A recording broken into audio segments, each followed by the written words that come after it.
बिस्मिल्लाहिर्रहमानिर्रहीम। मैं हाँ मोहम्मद, तुसा मेरा यूट्यूब चैनल दे पे माई विलेज लाइफ। अज तो असा जर्मन शेफर्ड ते रशियन कुत्ते दी वीडियो दिखेसूँ तो ते तुसा को दसेसू कि इन्हें दी चौकी चौकी उम्र है, क्या क्या हिसाब किताब है। एडे दे पे तुसा पहले जर्मन शेफर्ड इंदी 1 साल एज हीट ते यही लगी पी है ते ये रशियन कुत्ती है। ये तुसा दे पियो ਇਹਦੇ ਨਾਲ ਉਹਦੇ ਹੁੰਦਾ ਜਿਹੜਾ ਡੌਗ ਹੈ ਰਸ਼ੀਅਨ ਦਾ ਮੇਲ है वो कम अज़ कम हिन दी उम्र 5 साल है। असा को हुण शौक थे गए छोटे कुत्ते को घर अपने खूह ते रखण दा। ही हवाले नाल असा थी तशरीफ घेना से कि देखूं कि केड़ा केड़ा डॉग साकू पसंद आंदे। साकू रशियन बहुत पसंद है, ये छोटी। इनके अलावा साकू जर्मन शेफर्ड भी पसंद है।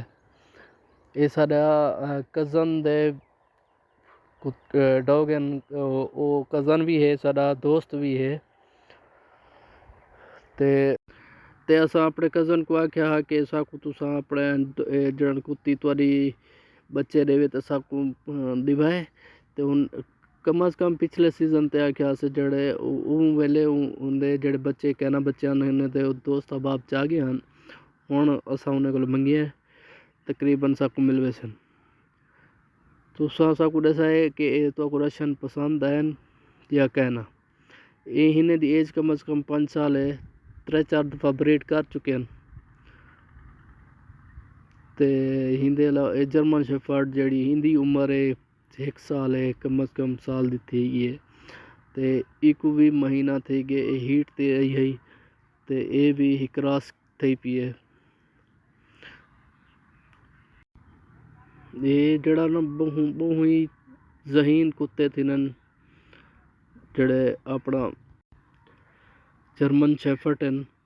तो इन अलावा ये बहु ही घर च कहीं को नहीं आमन दे, दूजे बंदे को कहीं को नहीं आमन दे। ये रशियन होने को भी ज़्यादा अपने घर की रखवाली करें।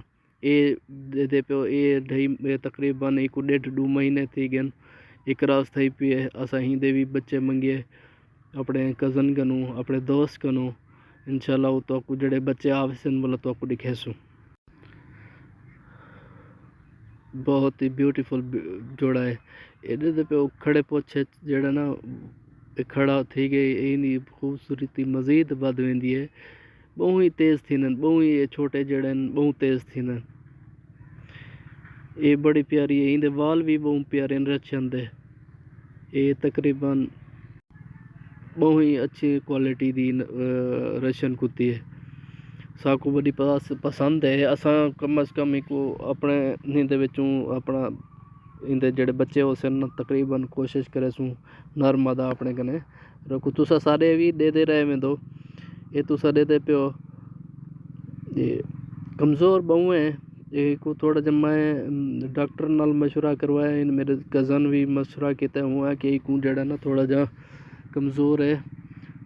जड़ी जर्मन शेफर्ड है ये को थोड़ा जा खुराक दसी पियान अपना वो आते पियान आधा किलो दही जड़े